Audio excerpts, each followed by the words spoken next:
شعور بخشا؟ کس نے تجھے چلنا سکھایا؟ کس نے تجھے بولنا سکھایا؟ کس نے تیری چھاتی میں زور رکھا؟ آج تو کڑیل جوان ہے، آج دولت کے انبار تیرے پاس ہیں، آج تو چودھری ہے، آج تو خان صاحب ہے، آج تو بہت بڑا عالم ہے، آج تو مفتی ہے، آج تو پیر ہے، آج تو منسٹر ہے، آج تو ناظم ہے، آج دنیا تیری باج گزار ہے، آج تیرے دماغ میں وہ قوت رکھ دی گئی کہ دنیا کو تو انگلیوں پہ نچا رہا ہے۔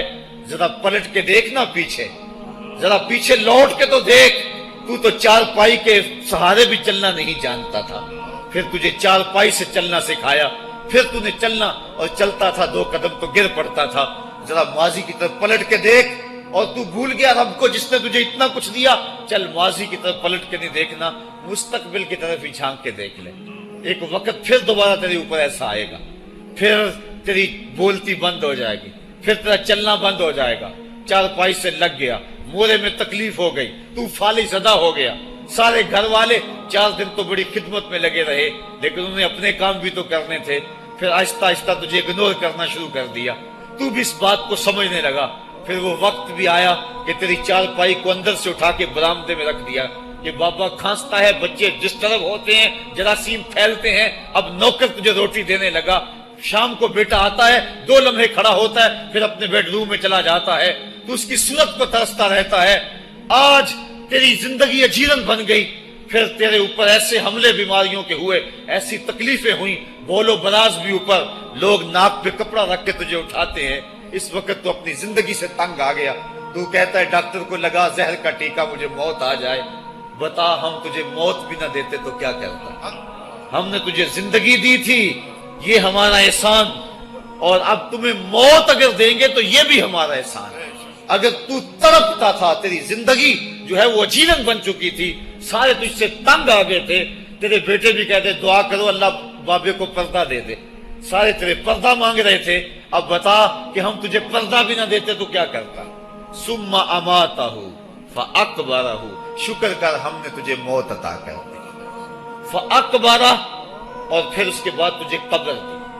کتا بھی تو مرا تھا، گھسیٹ کے روڑی پہ ڈال دیا، بکری بھی تو مری تھی، گھسیٹ کے روڑی پہ ڈال دیا، تجھے بھی روڑی پہ ڈال دیا جاتا تو کیا تھا؟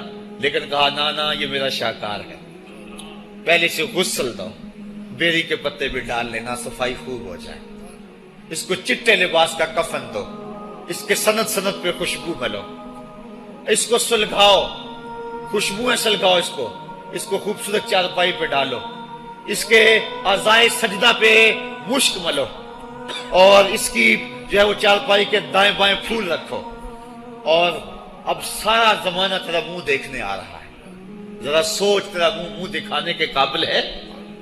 اور پھر کہا اب اس کو اٹھاؤ، قبرستان میں لے چلو، زمانہ آ گیا، تو آج دولہا بنا ہوا ہے اور زمانہ تیری برات بنی ہوئی ہے، اور کہا کہ ایک آدمی نہ اٹھائیں، اس کا پروٹوکول ہے، اس کو 4 آدمی اٹھائیں، کندھا بھی بدلتے رہیں، کہا زیادہ تیز بھی نہ چلنا، میرے شاہکار کو کہیں جھٹکا نہ لگے، اور پھر تیرا پروٹوکول امام کعبہ بھی ہو تو وہ پیچھے ہے، تیری لاش آگے۔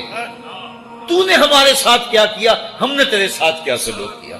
یا ایھا الانسان ما غرک بربک الکریم، ہم نے کہا اس کے لیے چھوٹا سا گھر بنا دو، اور اس کے اندر پردے میں اس کو رکھ کے اوپر سے مٹی ڈال دو، اوپر پھول ڈال لو، اور پھر اتنی دیر تک کھڑے رہو جتنی دیر تک اونٹ کو ذبح کرتے ہیں، اس کی کھال ادھیڑتے ہیں، اس کا گوشت بناتے ہیں، پھر اس کو تقسیم کرتے ہیں، اور پھر آؤ تو دعائیں شروع کر دو، کبھی کل کی محفل سجا دو، کبھی 10ویں کی، کبھی چہلم کی۔ اے انسان، تیرے ساتھ جو کچھ ہوا لوگوں کی نظروں کے سامنے تجھے رسوا تو نہیں کیا میں نے؟ یا ایھا الانسان ما غرک بربک الکریم، ذرا پیچھے پلٹ کے دیکھ لے، نہیں تو آگے جھانک کے دیکھ لے، تجھے کبھی تو شرم آئے گی، تو کہاں بھٹک گیا، کہاں بہہ گیا۔ آ جا اس کریم رب کی طرف جو 70 ماؤں سے زیادہ پیار کرتا ہے۔ آنا تو نے ہے ہی، آج نہیں تو کل آئے گا، تو کل جو پھر کفن میں منہ چھپا چھپا کے آتا پھرے گا، آج کھلے منہ ہی آ جا۔ آج میری رحمتیں تیرا بڑھ بڑھ کے استقبال کر رہی ہیں۔ روبی بن حراش ایک بزرگ ہوئے اور تابعی ہیں۔ تابعی وہ تھا جس نے صحابی کو دیکھا ہو، ساری زندگی ان کے چہرے پہ مسکراہٹ نہیں آئی، وہ کہتے تھے کیا خبر میرا انجام کیا ہوگا۔ شیخ سعدی فرماتے ہیں جب تو دنیا پہ آیا تھا نا تو روتا تھا، یہ سارے ہنستے تھے، بچہ جب پیدا ہوتا ہے تو اور اس کا رونا اس کی زندگی کی دلیل ہے. جب تک بچہ چیختا نہیں سارے پریشان ہوتے ہیں, آواز نہیں آ رہی, پتہ نہیں زندہ ہے کہ جو ہے وہ گوشت کا لوتھڑا ہے. جب بچہ چیختا سارے خوش ہو جاتے ہیں, مبارکیں دیتے ہیں, مٹھائیاں بانٹتے ہیں. تو اس کا رونا اس کی زندگی پہ دلیل. شیخ سعدی فرماتے ہیں جب تو آیا تھا تو روتا تھا یہ ہنستے تھے, ایسے زندگی گزار تو ہنستا ہوا جائے یہ روتے رہ جائے. یہ نہ ہو کہ روتا آیا تھا روتا ہی جانا پڑے تجھے. ربی بن حراش ساری زندگی نہیں مسکرائے, فرماتے تھے کیا خبر میرا انجام کیا ہوگا. وقت بیتتا گیا, آخر میں فوت ہو گئے. ان کا بھائی ربی بن حراش غسال کو بلا لایا کہ میرے بھائی کو غسل دو. غسال جب غسل دینے کے لیے داخل ہوا تو فوراً باہر پلٹ آیا. ربی پوچھنے لگا کیا ہوا ہے؟ کہا یار تیرا بھائی بڑا عجیب ہے. کہا ہوا کیا ہے؟ کہا نحنو نغتسلہ وہو یتبسم, ہم اسے غسل دیتے ہیں وہ آگے سے مسکراتا ہے. کہا اس نے قسم کھائی تھی جب تک اپنا اچھا انجام نہیں دیکھوں گا نہیں مسکراؤں گا. اس کو امام ابو نعیم نے حلیہ میں لکھا, روز الانف کے اندر امام سہیلی نے لکھا, قاضی ایاز مالک اندلسی نے شفا میں لکھا, اور اسی کو امام جلال الدین سیوطی علیہ رحمہ نے جو ہے وہ الخصائص الکبریٰ میں لکھا. کہا یا تیرا بھائی بڑا عجیب ہے, ہم اسے غسل دیتے ہیں وہ آگے سے مسکراتا ہے. تو اس نے قسم کھائی تھی جب تک اچھا انجام نہیں دیکھوں گا نہیں مسکراؤں گا. آج اس نے اپنا اچھا انجام دیکھ لیا تبھی تو مسکرا رہا ہے. 12 لوگوں کے 2 گروہ بن گئے. ایک کہنے لگے کہ یار یہ ویسے گڑی ہوئی بات ہے, بلا کوئی بندہ مرنے کے بعد بھی مسکرا سکتا ہے. ایک گروہ کہتا ہے یار بندہ بڑا اچھا تھا, ہو سکتا ہے کہ مرنے کے بعد مسکرایا ہو, زندگی تو اس نے دکھ سے گزاری لیکن بعد میں تو سکھ ملا ہوگا. اتنے میں انہیں غسل دے دیا گیا اور لوگ اکٹھے ہو کے ان کے گھر آ گئے. انہیں کفن دے کے پٹڑے پہ ڈال دیا گیا. ربی بن حراش نے جب لوگ باتیں کر رہے تھے, کوئی کہہ رہا تھا صحیح ہے کوئی کہتا ہے غلط تھا, تو اس نے کفن سے ہاتھ باہر نکالا اور لوگوں کو کہا السلام علیکم. لوگوں نے کہا وعلیکم السلام, اتتکلم بعد الموت, عجیب بات ہے مرنے کے بعد باتیں کر رہے ہو. قال نعم اتکلم بعد الموت, کہا ہاں ہاں میں مرنے کے بعد ہی باتیں کر رہا ہوں. عرش فرش تے بانگا ملیاں تے مکے پہ گیا شور, بلے شاہ سا مرنا نہیں تے گور پیا کوئی ہور. فَلَنُحْيِيَنَّهُ حَيَاتًا طَيِّبَةً, ان کو حیات طیبہ بخش دی جاتی ہے جو اللہ کے نام پہ اپنی زندگی گزار دیتے ہیں. میرا رب کہتا ہے کہ میں ان کو مرنے نہیں دیتا, ان کو ستھری اور پاکیزہ زندگی دیتا ہوں. اور اقبال کہتا ہے فطرت ہستی شہید آرزو رہتی نہ ہو, خوب تر پیکر کی اس کو جستجو رہتی نہ ہو. موت کو سمجھا ہے غافل اختتام زندگی, یہ ہے شام زندگی صبح دوام زندگی. تو کہا ہاں ہاں مرنے کے بعد باتیں کروں. لوگوں نے کہا بتا پھر تیرے رب نے تیرے ساتھ سلوک کیا کیا. تو ربی جو فوت ہو چکا ہے کہتا ہے استقبلنی ربی غیر غضبان واستقبلنی بروح و ریحان. کیا پوچھتے ہو, اس کے قدرت والے چہرے پہ کوئی غصہ نہیں تھا. اس نے روح و ریحان کے پھولوں کے ہار میرے گلے میں ڈالے. لوگوں نے باتیں پوچھنا شروع کر دی. موقع مل گیا ایک مردہ بول پڑا, کوئی ادھر کی پوچھ رہا ہے کوئی ادھر کی پوچھ رہا ہے. امام ابو نعیم لکھتے ہیں کہ جب لوگوں نے سلسلہ کلام طویل کر دیا تو ربی بن حراش نے کہا اجلوا بی ولا تؤخروا بی لان ابا القاسم ينتظر علی الصلاۃ, دیر نہ کرو مجھے جلدی جلدی قبرستان میں لے جاؤ, تم مجھے باتوں میں لگا رہے ہو. امام الانبیاء میرے جنازے کا انتظار فرما رہے ہیں. لوگوں نے جنازہ پڑھا اور اپنے گھروں میں آنے کی بجائے سیدھا ام المومنین حضرت عائشہ صدیقہ رضی اللہ تعالی عنہا کی چوکھٹ پہ چلے گئے اور جا کے سارا ماجرا کہا. وہ ابھی باقاعد حیات تھی. کہ ایک آدمی نے مرنے کے بعد یوں باتیں کی ہیں, آپ اپنی رائے بتائیں کہ یہ کیا ہو سکتا ہے.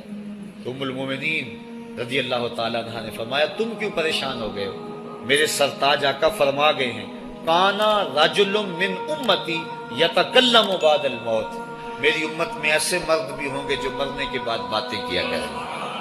تو وہ لوگ جنہوں نے اپنی زندگی اللہ کے نام لگا دی اور اس کے ذکر کے نام لگا دی, وہ مرنے کے بعد بھی ابدی اور سرمدی زندگی پاتے ہیں. اور جو لوگ اللہ سے بے بہرہ ہیں, اس کی خشیت سے جن کا سینہ خالی ہے اور دین کا چراغاں جن کے سینے میں نہیں ہے, وہ چلتے پھرتے بھی مردہ ہیں.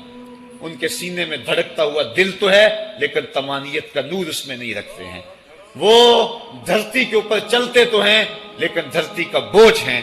لیکن یہ لوگ وہ دھرتی کی چھاتی میں ہیں لیکن دھرتی کا وقار ہے. ان کی قبروں سے بھی زندگی پھوٹ رہی ہے اور ضیائیں پھوٹ رہی ہیں. میں جب بھی کبھی لاہور گیا ہوں تو ایک منظر مجھے اپنی طرف کھینچتا ہے. جب میں دریائے راوی کے اس پار ہوتا ہوں تو میں ایک قبر دیکھتا ہوں جس پہ حسرتیں برس رہی ہیں. وہ بر صغیر کا مطلق العنان حکمران جس کی کے اشارہ ابرو سے ہندوستان کی تقدیر بدلتی تھی، آج چند تاش کھیلنے والی ٹولیاں اس کی قبر پہ بیٹھی ہیں. اس کی محبوب بیوی جو بادشاہ کے پیچھے بیٹھتی تھی اور پردہ پیچھے لٹک رہا ہوتا، بادشاہ کا کوئی فیصلہ اسے ناگوار ہوتا، پیچھے سے وہ کمر ٹھونکتی، بادشاہ فیصلے بدل لیتا. جس کے اشارہ ابرو سے ہندوستان کی تقدیر کے فیصلے تبدیل ہوتے تھے، اس کی قبر بھی ساتھ ہی اندھیرے میں ہے. اور اس کی بیٹی کی قبر کے اوپر زیب النساء کے مقبرے پہ لکھا ہے: بر مزار ماں غریباں، نہ چراغے نہ گلے، نہ پرے پروانہ سوزد، نہ صدائے بلبلے.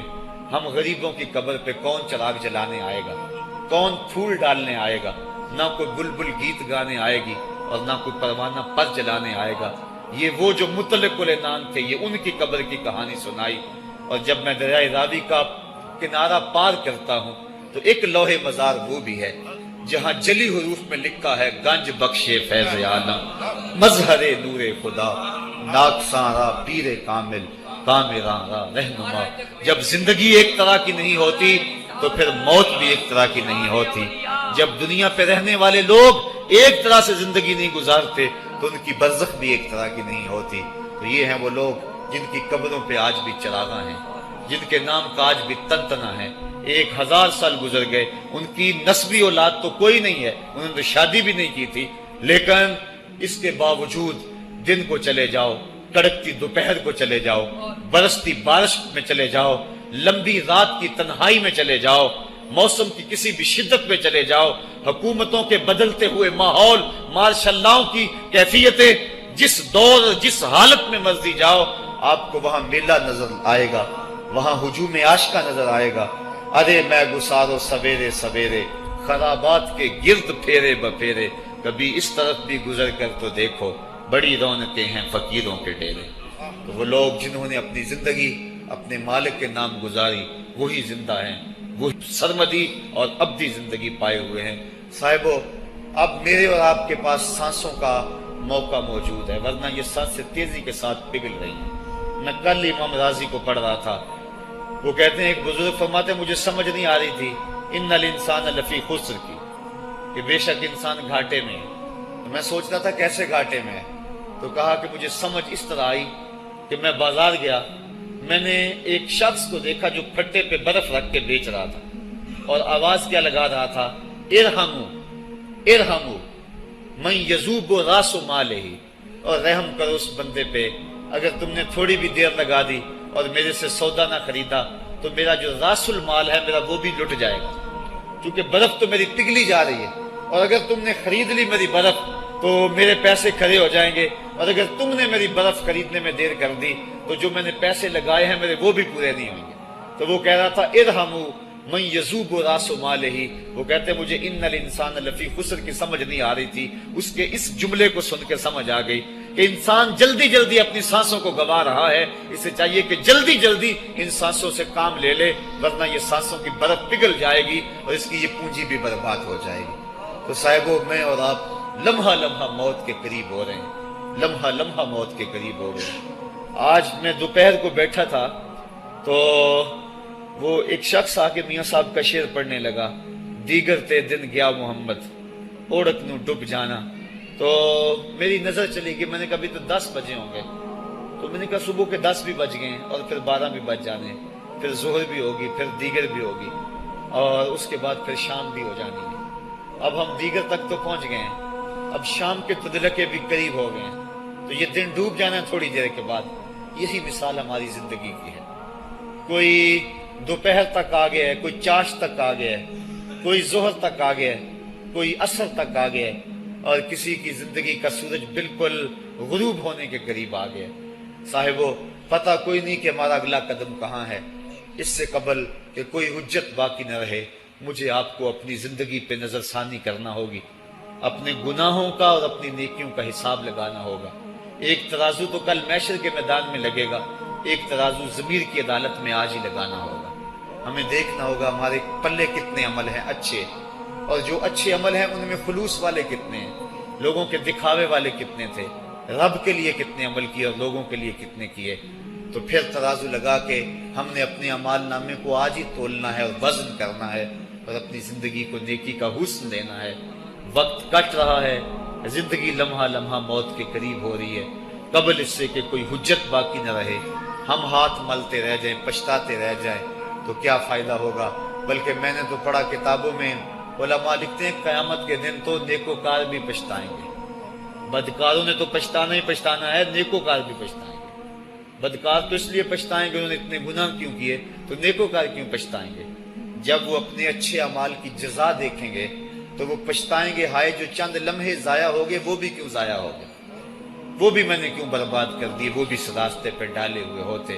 تو آج مجھے آپ کو موقع ہے، دیکھیں قبریں کتنی، قبریں جو ہیں وہ ہمارے کتنے ملنے والے، ذرا نظر دوڑائیں نا.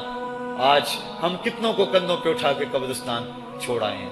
حضرت غوث اعظم رضی اللہ تعالیٰ عنہ فرماتے ہیں جا کے قبرستانوں میں دیکھو کتنے کتنے حسینوں کی مٹی خراب ہو رہی، جو اپنے بدن پہ ایک چٹکی مٹی نہیں پڑنے دیتے تھے آج ان کا کفن بھی تار تار ہو گیا. جو اپنے کلف لگے کاٹن کو سلوٹ نہیں آنے دیتے تھے آج ان کے کفن بھی ٹوٹ گئے ہیں اور ہڈیوں کے جوڑ جوڑ الگ ہو گئے. تو وقت ہمارے اوپر وہ آنے والا ہے. کسی نے آج تک موت کا انکار نہیں کیا. میں نے لوگوں کو خدا کا انکار کرتے دیکھا، آپ نے بھی دیکھا، لیکن کوئی موت کا آج تک انکار کرتا نہیں دیکھا گیا. موت اپنا آپ منوا لیتی ہے. میں اور آپ موت کے بتدریج قریب ہو رہے ہیں. ہمارا اٹھنے والا ہر قدم ہمیں موت کے قریب کر رہا ہے. تو قبل اس سے کہ وہ وقت آ جائے اور کوئی حجت باقی نہ رہے اور ہم ہاتھ ملتے رہ جائیں. وقت پر کافی ہے ایک قطرہ بھی آب خوش ہنگام کا، جل گیا جب کھیت برسا می تو پھر کس کام کا. پھر تو پچھتاوا ہی ہوگا. آج ہم پچھتا لیں تاکہ زندگی میں حسن نیکی کا آ جائے.